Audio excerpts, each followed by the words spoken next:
আজ আমি মেয়েদের উদ্দেশ্যে কিছু কথা বলবো, অবশ্যই মন দিয়ে শুনবে, কাজে লাগবে, জীবনও সুন্দর হবে। শোনো বোনেরা, তোমাদের যাদের বিয়ে হয়ে যাবে তারা কখনোই শ্বশুরবাড়িকে শ্বশুরবাড়ি মনে করবে না, মনে করবে মাজার মোকাম। আর শ্বশুরবাড়ির লোকজনদের কখনো লোকজন মনে করবে না, মনে করবে অলি আউলিয়া সাধু মেয়াসাব, সব সত্যবাদী। তারা কখনো মিথ্যা বলে না, তারা সর্বদা সত্য কথা বলে। তাই ওদেরকে অলি আউলিয়া সাধু মনে করবে।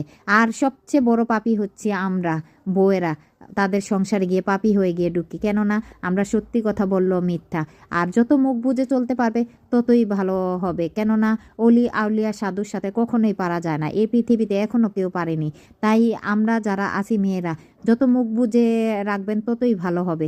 তাই আমার কথাগুলো মন দিয়ে শুনবেন, দেখবেন অবশ্যই জীবন সুন্দর হবে, কাজে লাগবে।